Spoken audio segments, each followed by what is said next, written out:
అందరికీ నమస్కారం. రామలక్ష్మి కథల ఛానల్‌కి స్వాగతం. రాత్రి వర్మ మ్యాన్షన్ మొత్తం నిశ్శబ్దంగా ఉంది. మహేంద్ర ప్రతాప్ చెప్పిన మాటలు అందరి మనసుల్లో తిరుగుతున్నాయి. నీ తల్లి నందిని ఇంకా బతికే ఉంది. అనన్య తన గదిలో కిటికీ దగ్గర నిలబడి ఆకాశాన్ని చూస్తుంది. ఆమె చేతిలో చిన్నప్పటి నుంచి ఉన్న వెండి లాకెట్ ఒకటి ఉంది. అమ్మా, నిజంగా నువ్వు బతికే ఉన్నావా అని తనలో తాను బాధపడుతుంది అనన్య. అలా కన్నీళ్లతో మనసులో మాట్లాడుకుంటున్న అనన్య అప్పుడే అర్జున్ నెమ్మదిగా గదిలోకి వచ్చాడు. అనన్య, మనం ఆశను వదులుకోకూడదు. రేపటి నుంచే మీ అమ్మ కోసం వెతకడం మొదలు పెడదాం అని చెప్పాడు అర్జున్. అనన్య కళ్ళలో మళ్ళీ ధైర్యం కనిపించింది. మరుసటి రోజు విక్రమ్ ఒక కొత్త సమాచారం తీసుకొచ్చాడు. సార్, అరవల్లి అడవుల్లోని పాత రాజభవనంలో కొందరు అనుమానాస్పద వ్యక్తులు కనిపించారు అని చెప్పాడు విక్రమ్. అర్జున్ వెంటనే అరవల్లి బయలుదేరడానికి సిద్ధమయ్యాడు.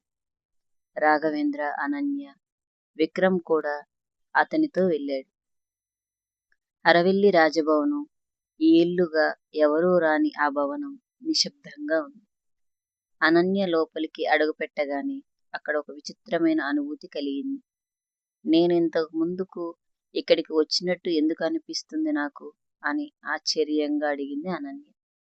గోడపై వేలాడుతున్న పాత ఫోటోను చూసి ఆమె ఒక్కసారిగా ఆగిపోయింది. ఆ ఫోటోలో దేవేంద్ర, నందిని, ఇంకా అనన్య చిన్నప్పుడు. వాళ్లతో పాటు ఒక చిన్న అబ్బాయి కూడా ఉన్నాడు. రాఘవేంద్ర షాక్ అయ్యాడు. అనన్య, నీకు ఒక అన్నయ్య కూడా ఉన్నాడు అని. అంతలో భారీ చప్పట్లు వినిపించాయి. మెట్లపై నుంచి వీరేంద్ర ప్రతాప్ కిందికి దిగాడు. స్వాగతం అనన్య, ఇది మీ కుటుంబానికి చెందిన ఇల్లే, కానీ ఇప్పుడు దీనికి నేను యజమానిని అన్నాడు వీరేంద్ర వర్మ.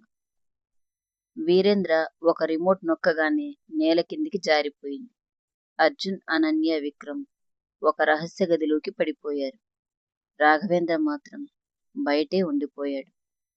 రహస్య గది చుట్టూ పాత ఫైళ్లు, మధ్యలో ఒక ఇనుప పెట్టె.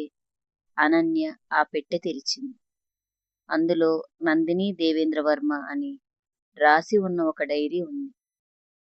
మొదటి పేజీ తెరిచింది అనన్య. ఈ డైరీ చదివే సమయానికి నా దగ్గర నా కూతురు ఉండకపోవచ్చు, కానీ ఒకరోజు నిజం తప్పకుండా బయటపడుతుంది అని రాసి ఉంది డైరీలో. అనన్య ఆ డైరీ చదవగానే కన్నీళ్లు పెట్టుకుంది. డైరీ చివరి పేజీలో ఒక మ్యాప్ ఉంది. ఆ మ్యాప్లో బ్లూ లేక కాటేజ్ అని రాసి ఉంది. విక్రమ్ ఆశ్చర్యపోయాడు. సార్, ఇది పర్వత ప్రాంతంలో ఉన్న ఒక పాత కాటేజ్ అని చెప్పాడు. అంతలో వీరేంద్ర తన మనుషులతో గదిలోకి వచ్చాడు. ఆ డైరీ నాకు ఇవ్వండి అని చెప్పాడు వీరేంద్ర. అర్జున్ ధైర్యంగా ముందుకు వచ్చాడు. ఏం జరిగినా సరే ఈ డైరీ నీకు ఇవ్వం అని చెప్పాడు వీరేంద్ర. అప్పుడు వీరేంద్ర తుపాకీ తీశాడు. బయట నుంచి పోలీసులు కూడా లోపలికి వచ్చారు. భారీ కాల్పులు ప్రారంభమయ్యాయి. ఒకరినొకరు తుపాకులతో కాల్చుకుంటున్నారు. ఇలా గందరగోళంలో వీరేంద్ర పారిపోయాడు. కానీ డైరీ మాత్రం అనన్య చేతిలోనే ఉంది. అలా మరుసటి రోజు అందరూ డైరీలో చూసిన బ్లూ లేక్ కాటేజ్కి వెళ్ళారు. అక్కడ ఒక వృద్ధ మహిళ కనిపించింది. ఆమె అనన్యను చూసి ఒక్కసారిగా ఏడవడం మొదలుపెట్టింది. ఆమెను చూడగానే అనన్య ఆశ్చర్యపోయింది. మీకు నా పేరు ఎలా తెలుసు అని అడిగింది ఆ వృద్ధురాలిని. ఆమె నెమ్మదిగా ఇలా చెప్పింది. మీ అమ్మ నందిని, ఆమె ఇక్కడే ఉండేది. కానీ 2 నెలల క్రితం కొందరు ఆమెను బలవంతంగా ఇక్కడి నుంచి తీసుకెళ్లారు అని చెప్పింది ఆ వృద్ధురాలు. అనన్య గుండె ముక్కలైంది. అప్పుడే ఆ వృద్ధురాలు ఒక చిన్న పెట్టె తీసుకొచ్చి ఇచ్చింది అనన్యకు. ఇది మీ అమ్మ నీకోసం ఇచ్చింది అని. అనన్య వెంటనే ఆ బాక్స్ తెరిచింది. అందులో తన చిన్నప్పటి ఫోటో, ఒక బంగారు ఉంగరం మరియు ఒక లెటర్ కూడా ఉన్నాయి. ఆ లెటర్లో ఇలా రాసి ఉంది: అనన్య, నువ్వు ఈ లేఖ చదువుతున్నావంటే నువ్వు నిజం తెలుసుకునే దశకు వచ్చావు. నన్ను వెతకకు. నీ ప్రాణానికి ప్రమాదం ఉంది. కానీ నువ్వు నా కూతురు అని గర్వంగా చెప్పుకో. ఆ లేఖ చదివిన అనన్య ఏడుస్తూ అర్జున్ భుజంపై తలవాల్చింది. అర్జున్ ఆమె చేతిని పట్టుకొని, ఇక నుంచి నువ్వు ఒంటరిగా పోరాడాల్సిన అవసరం లేదు. నేను ఎప్పుడూ నీతోనే ఉంటాను అని చెప్పాడు అర్జున్. ఒక కొండపై దూరంగా నిలబడి వీరేంద్ర బైనాక్యులర్తో వాళ్ళందరినీ చూస్తున్నాడు. అతను ఫోన్లో నవ్వుతూ ఇలా మాట్లాడాడు: వాళ్ళు మొదటి రహస్యాన్ని మాత్రమే తెలుసుకున్నారు. అసలు నిజం ఇంకా మిగిలే ఉంది. వీరేంద్ర ముఖంపై ఆ ఉదయపు నీడ పడుతుంది. వర్మ మ్యాన్షన్ హౌస్లో అందరూ నిశ్శబ్దంగా కూర్చున్నారు. అనన్య చేతిలో తన తల్లి రాసిన లెటర్ ఉంది. ఆ లెటరులో ఉన్న ప్రతి మాట ఆమె గుండెల్లో మారుమోగుతుంది. నన్ను వెతకకు. నీ ప్రాణానికి ప్రమాదం ఉంది. అనన్య ఒక్కసారిగా లేచి నిలబడింది. లేదు, నాకు ఎంత ప్రమాదం వచ్చినా నేను మా అమ్మను తీసుకొస్తాను అంది అనన్య. అర్జున్ కూడా ఆమె పక్కనే నిలబడ్డాడు. ఈ ప్రయాణంలో నువ్వు ఒంటరిగా లేవు. నేను కూడా వస్తాను అని చెప్పాడు అర్జున్. రాఘవేంద్ర చిరునవ్వుతో మనం అందరం కలిసి వెళ్దాం అన్నాడు రాఘవేంద్ర. అదే సమయంలో వీరేంద్ర తన రహస్య స్థావరంలో కూర్చొని ఉన్నాడు. అతను ముందు ఒక కుర్చీలో ఒక మహిళ కూర్చొని ఉంది. ఆమె చేతులకు సంకెళ్ళు. ముఖం అలసిపోయినా కళ్ళలో మాత్రం ఆశ చావలేదు ఆమెకు. ఆమె మరెవరో కాదు, నందిని. వీరేంద్ర ఆమె ముందు నిలబడి నవ్వాడు. నీ కూతురు ఇక్కడికే వస్తుంది. ఈసారి ఆమె కూడా తప్పించుకోదు. నందిని ధైర్యంగా ఇలా చెప్పింది. నా కూతురు నిజం కోసం వస్తుంది. అబద్ధం ఇప్పుడు గెలవచ్చు, కానీ నిజం తప్పకుండా ఎప్పుడూ గెలుస్తూనే ఉంటుంది అని చెప్పింది నందిని. విక్రమ్కు ఒక రహస్య సందేశం వచ్చింది. అందులో ఒక జీపీఎస్ లొకేషన్ ఉంది. వెంటనే అందరూ అక్కడికి బయలుదేరారు. కొండల మధ్య ఉన్న ఒక పాత కోట. ఆ కోటకు భారీ గేట్లు, చుట్టూ ఆయుధాలతో గార్డులు. అర్జున్, అనన్య, పోలీసులు కలిసి లోపలికి వెళ్ళారు. భారీ పోరాటం మొదలైంది. కొద్ది నిమిషాల తర్వాత అర్జున్ ఒక గదిలోకి వెళ్ళాడు. అక్కడ సంకెళ్లతో బంధించబడిన నందిని కనిపించింది. అనన్య వెంటనే అమ్మా అని గట్టిగా అరిచింది. నందిని నెమ్మదిగా కళ్ళను తెరిచింది. అనన్య, నా బంగారు తల్లి అని ఇద్దరు ఒకరినొకరు గట్టిగా హత్తుకొని కన్నీళ్లు పెట్టుకున్నారు. 22 సంవత్సరాల తర్వాత ఆ ఒక్క కౌగిలిలో కరిగిపోయింది అనన్య బాధంతా. రాఘవేంద్ర కూడా కళ్ళలో నీళ్లతో నిలబడ్డాడు. వదినగారు, మిమ్మల్ని కాపాడలేకపోయాం అని.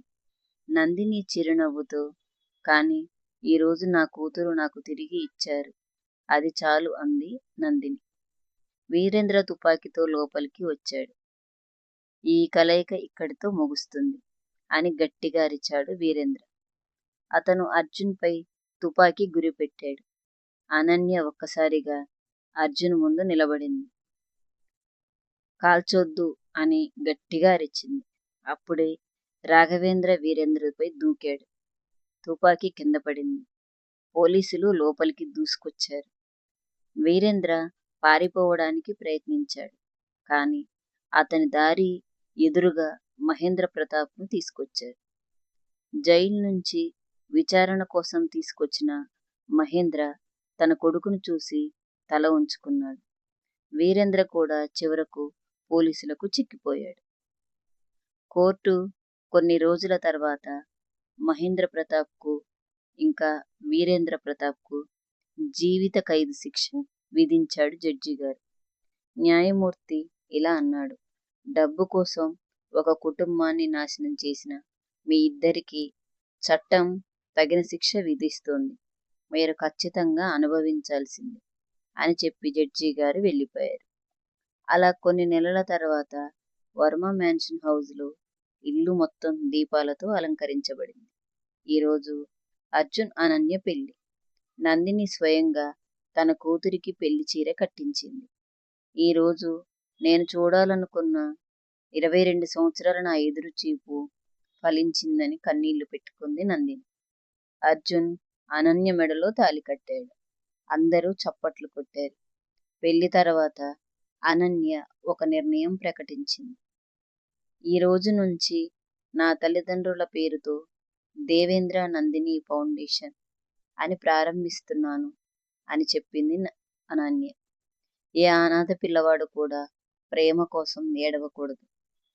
అలా చెప్పిన అనన్య రాఘవేంద్ర గర్వంగా ఆమె వైపు చూశాడు.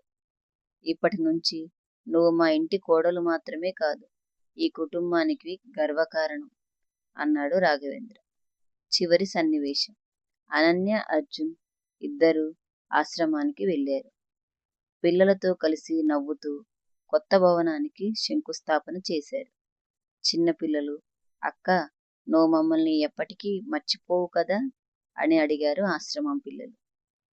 అనన్య నవ్వుతూ, మీరు నా కుటుంబం, మిమ్మల్ని ఎలా మర్చిపోతాను అని చెప్పింది అనన్య. అలా నెమ్మదిగా కెమెరా పైకి వెళ్తుంది. పిల్లలు నవ్వుతూ, అర్జున్, అనన్య సంతోషంగా నడుస్తున్నారు. కొన్ని బంధాలు రక్తంతో పుడతాయి, మరికొన్ని ప్రేమతో పుడతాయి, ఇంకా కొన్ని పుట్టిన బంధాలే శాశ్వతం కాదు. శుభం. ఈ కథ ఇక్కడితో పూర్తిగా ముగిసిపోయింది. ఈ స్టోరీ మీకు నచ్చినట్లయితే లైక్ చేయండి, మీ ఫ్రెండ్స్ అండ్ ఫ్యామిలీకి షేర్ చేయండి. Thank you.